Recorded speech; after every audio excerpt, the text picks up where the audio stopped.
Ready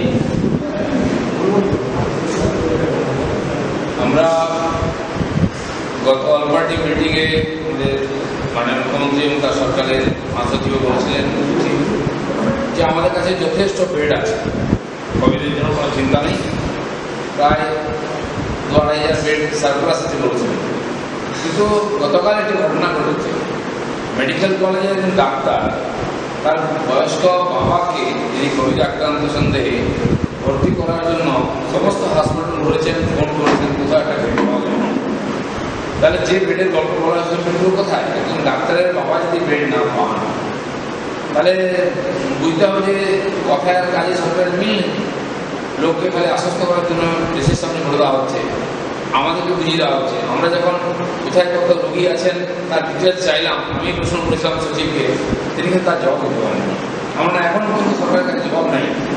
এখনো মুখ্যমন্ত্রী বলেছিলেন যে রোগীকে ফিরে দিলে তার জরিমানা হবে, ক্যান্সেল হবে, এখনো কিচ্ছু হয়নি। প্রতিদিন এর ঘটনা ঘটছে, আর এটা খুবই বেদনাদায়ক ঘটনা ঘটেছে। একজন ডাক্তারের বাবাকে বেড দেওয়া হয়নি, তিনি ঘুরে বেড়াচ্ছেন, আর সরকার বড় কথা বলছে।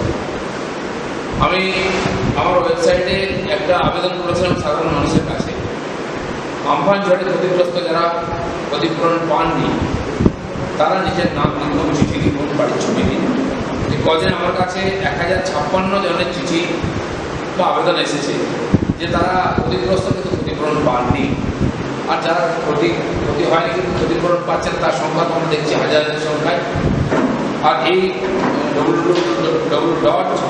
আমাদের এই যে ওয়েবসাইট আছে, এর মাধ্যমে বেশিরভাগই দক্ষিণ 24 পরগনা, পূর্ব পশ্চিম মেদিনীপুরের সংখ্যা বেশি এসেছে সেখান থেকে।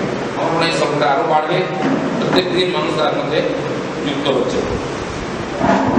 আমি মাননীয় মুখ্যমন্ত্রীকে এর আগে কিছু চিঠি লিখেছি, 4 মে এবং 7 জুন। আজকে আর একটা চিঠি পাঠিয়েছি আমি ওনাকে, যে কথাগুলো আগে বলেছিলাম সেগুলো মনে করে দিচ্ছি, কি হয়েছে, কি হয়নি, কি হওয়া উচিত। আর কয়েকটি সাজেশন দিচ্ছি, চিঠি আপনারা পেয়ে যাবেন। তার কয়েকটি মূল বিন্দু আমি আপনার সঙ্গে তুলে ধরছি। আপনারা বারবার বলছেন যে কেন্দ্র সরকার একটা টাকা আমাদের দেয়নি। তো রেভিনিউ ডেফিসিট গ্র্যান্টের মাধ্যমে প্রথমে 417 কোটি 75 লাখ টাকা সরকার দিয়েছিল কেন্দ্র সরকার। পরে রুরাল লোকাল বডিজ গ্র্যান্টের জন্য 1103 কোটি টাকা, এবং মাননীয় প্রধানমন্ত্রী এসে 1000 কোটি টাকা দিয়ে গেছেন। অতএব সরকার বারবার মিথ্যা কথা বলছে, টাকা পায়নি। আগামী দিনে বাকি ক্ষতিপূরণ নিশ্চয়ই পাবে, কিন্তু প্রথম থেকে মিথ্যা বলে লোককে বলে দেওয়ার চেষ্টা হচ্ছে। আর আমি বলেছি মুখ্যমন্ত্রীকে যে এই যে পরিযায়ী শ্রমিকরা হাতান্তরে পড়ে গেলেন, তাদের সব রাজ্য সরকার দেখছে না, ওখানে খেতে পাচ্ছেন না, রেশন নাই, এই সমস্যা যাতে আগামী দিনে না হয়, তাই ওয়ান রেশন কার্ড এই প্রকল্পে রাজ্যকে যুক্ত করুন। ঘূর্ণিঝড়ে ক্ষতিগ্রস্ত ত্রাণের অর্থস্বরূপ নিয়ে স্বতন্ত্র সংস্থাকে দিয়ে তদন্ত করা এবং দোষীদের সাজা দেওয়ার জন্য আবেদন করেছে। রোজ কমপ্লেন আসছে, টিএমসি পার্টির নেতা, মন্ত্রী, পঞ্চায়েতের লোকেরা নিজের আত্মীয়কে টাকা পয়সা পাইয়ে দিয়েছে। এর তদন্ত হওয়া উচিত, দোষীদের সাজা দেওয়া উচিত আইনের মাধ্যমে, কেবল পার্টি থেকে আলাদা করলে চলবে না। মৎস্যজীবী যাদের নৌকো ক্ষতিগ্রস্ত হয়েছে তাদের 10,000 টাকা ক্ষতিপূরণ দিন। ফল ও মাছ চাষীদের জন্য আর্থিক ক্ষতিপূরণ দিন। রাজনৈতিক এবং সামাজিক সংগঠনগুলোর উপর যে অত্যাচার চলছে, তারা সেবা কর্তাগুলি অত্যাচারিত হচ্ছেন বিনা কারণে, সেটা বন্ধ হওয়া দরকার আছে। রাজনীতির ঊর্ধ্বে উঠে সবকা সাথ সবকা বিকাশ এই মন্ত্রে এগিয়ে চলা এবং সর্বদলীয় বৈঠকে গঠনমূলক পরামর্শ গ্রহণ করা, এই আবেদন উন্নয়ন করেছি। বাকি চিঠি আপনারা পেয়ে যাবেন। একটি খবর আজকে আমাদের কাছে এসেছে নতুন করে, মিড ডে মিলের জন্য চাল ডাল দেওয়া হচ্ছে স্কুলের বাচ্চাদের।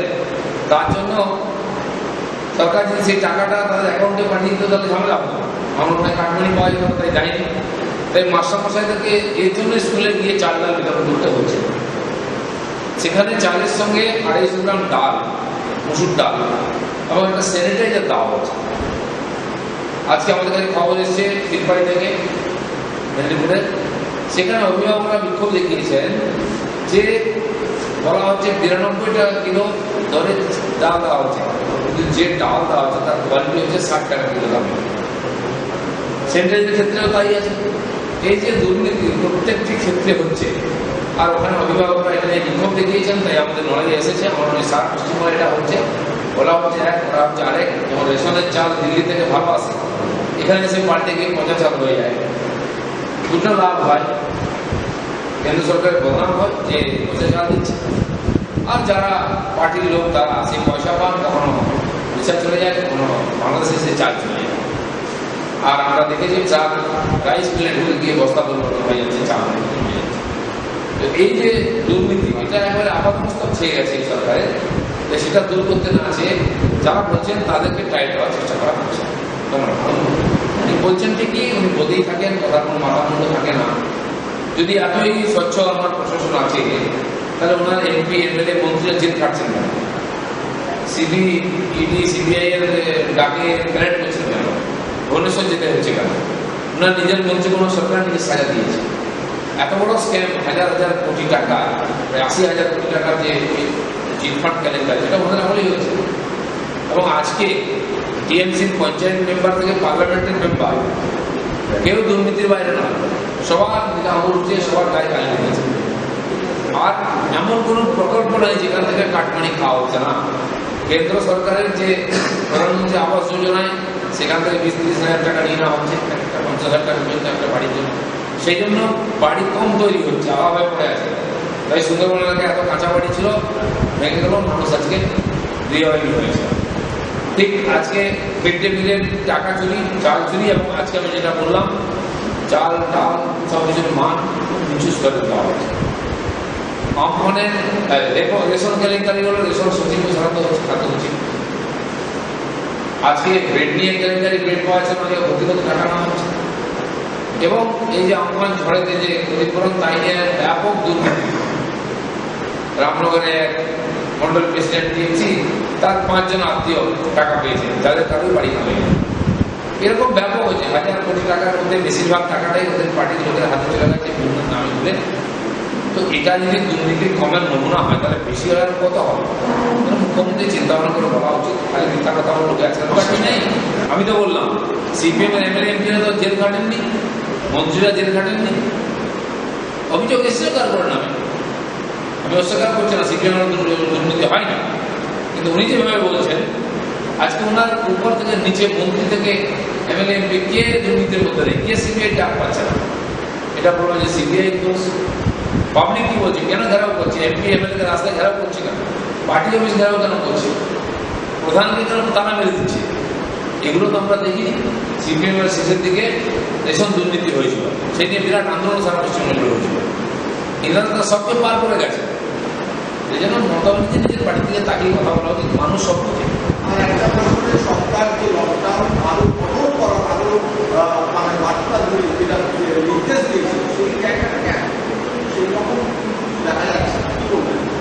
দেখুন, আমাদের রাজ্য সরকারের বজ্র আন্দোলন ফসকা গেল, এই যে 3 মাস হয়ে গেল, বেশি হয়ে গেল, লকডাউন তো কন্টিনিউ চলছে। লকডাউন তো হলো কোথায়? পশ্চিমবঙ্গে কে মেনেছে? মুখ্যমন্ত্রী মেনেছেন, তার মন্ত্রী নেতারা মেনেছেন। ওনারা মানেনি বলে বাকি সাধারণ মানুষও মানেননি।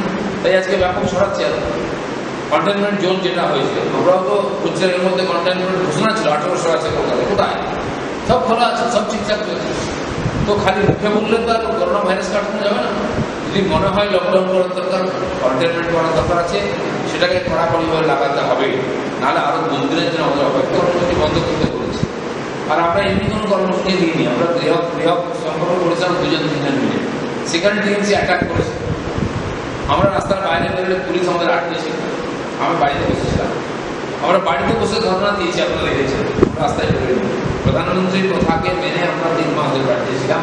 টিএমসি মানেনি, মুখ্যমন্ত্রী মানেনি, কেউ নেতারা মানেনি। আর আমরা চা খেতে গেলে আমাদের আক্রমণ হচ্ছে, তখন আমাদের কর্মীরা রাস্তায় নেমেছেন, প্রতিবাদ করেছেন, এবং শান্তিপূর্ণভাবে থানায় গিয়ে 20 জনের বেশি নিতে না বলেছি আমরা, গিয়ে সেখানে মেহমানের নাম দিয়েছি। তো এটা আমরা মানার চেষ্টা করেছি, কিন্তু টিএমসি মানেনি। আমরা মানতে এখনো রাজি আছি, প্রস্তুত আছি। আমরা বাড়িতে বসে আছি নেতা ধরার লোক, যাতে নিজেকে এবং সবাইকে সুরক্ষিত রাখা যায়। মুখ্যমন্ত্রী ঠিক করুন, এখানে কথা বলবেন না কিছু করবেন, আগে নিজের পার্টির লোকেদের আটকাবেন। অফিস যদি বন্ধ করতে হয় 15 দিন বন্ধ করুন, গাড়ি ঘোড়া বন্ধ করুন, এবং যারা লকডাউন মানছে না বা কোয়ারেন্টাইন মানছে না বা কন্টেনমেন্ট জোনের নিয়ম মানছে না, তাদেরকে পুলিশ কড়াকড়িভাবে করবে। তাহলে কিন্তু এইসব বলা পাওয়া থাকবে। আজকে প্রতিদিন 1000 সংক্রমণ একটা বেড়ে সেপ্টেম্বরের দিকে জুলাইয়ের কথা কোথাও বলে না। তো সেপ্টেম্বর অব্দি কি হবে না জেনে জুলাইয়ের ঠিক আছে কেন? আর 2.5 মাস সময় আছে বিরোধিতা করার জন্য। বিভিন্ন রয়েছে দরকার তো বিরোধিতা শুরু করে দিচ্ছে। সেপ্টেম্বরে আসুক, অনেক কিছুই সরকার পাল্টেছে, অনেকবার পাল্টেছে, পরিস্থিতি কারো হাতে নেই। কদিন চলবে কেউ জানে না। সরকার একটা গাইডলাইন দিয়েছে যে ছেলে মেয়েদের একটা পোশাক যেন চলে না যায়। এখানে পশ্চিমবাংলাতেও স্বাস্থ্য বিভাগের পরীক্ষা হচ্ছে রাজ্য সরকারের তরফ থেকে। যারা আছেন ল্যাব টেকনিশিয়ান বা এরা তাদের পরীক্ষা হচ্ছে, তারা আমাকে বলেছে দেখুন যেহেতু আমাদের পরীক্ষাটা আছে, গাড়ি ঘোড়া চলছে না, কত দূর থেকে আসবো কি করে? তো যারা নিজেরা মানছেন না আর কেন্দ্রের বিরোধিতা করতে, এ তো শুধু আইনের বিরোধিতা, আর কোনো কারণ নেই। আমার শিক্ষা বর্ষ কিরকম চলছে, কবে শুরু হবে, এসে আলোচনা করবে, সেটা আমাদের কিছু করার নেই। তিনি সব ইউনিভার্সিটির ল্যাকচারার আছেন, সেই জন্য ডিসিদের সঙ্গে আলোচনা করা উচিত। শিক্ষা ব্যবস্থা, শিক্ষা প্রতিষ্ঠান কি চলছে, এখানকার সরকার করে না, আমার এটা নিয়মিত হওয়া উচিত না। যারা বলছে যে এখন আন্দোলন করা উচিত নয়, রাস্তায় নামা উচিত নয়, তারা কেন রাস্তায় বের হচ্ছে? অস্তিত্ব জাহির করার জন্য।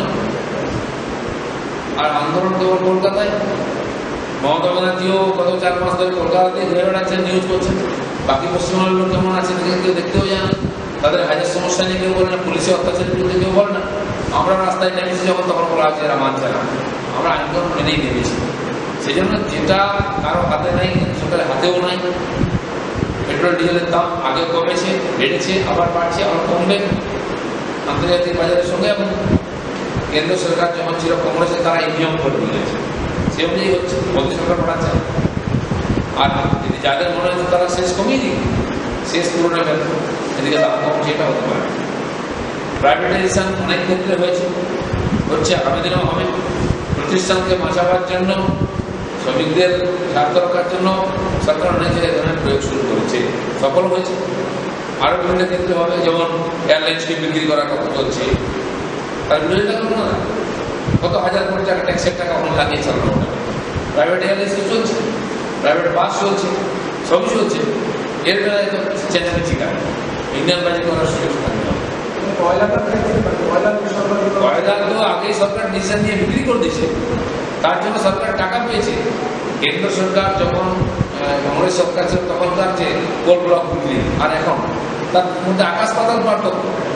তার জন্য হাজার হাজার লক্ষ কোটি টাকা কেন্দ্র সরকারের লাভ হয়েছে, আর এগুলো লুট হতো সব। তো দেশের যাতে লাভ হবে সেটা সব খুশি হবে। বেশ কয়েকজন বরিষ্ঠ নেতা টিএমসি, আমাদের পার্টির নেতাও আছেন, সবাইকে চিঠি দিয়েছে ইডি। তাদের যে তদন্তের কাজ গত মাসে খবর এসেছিল যে সম্পূর্ণ হয়েছে, তারা রিপোর্ট পেশ করেছেন। স্বাভাবিক সেই রিপোর্ট অনুযায়ী আগামী পদক্ষেপ নেবেই সংস্থা। আর যাদের চিঠি এসছে তারা গিয়ে রিপোর্ট, তাদের পয়সা, তাদের হিসাব জমা দিয়ে ঝামেলা ফেলে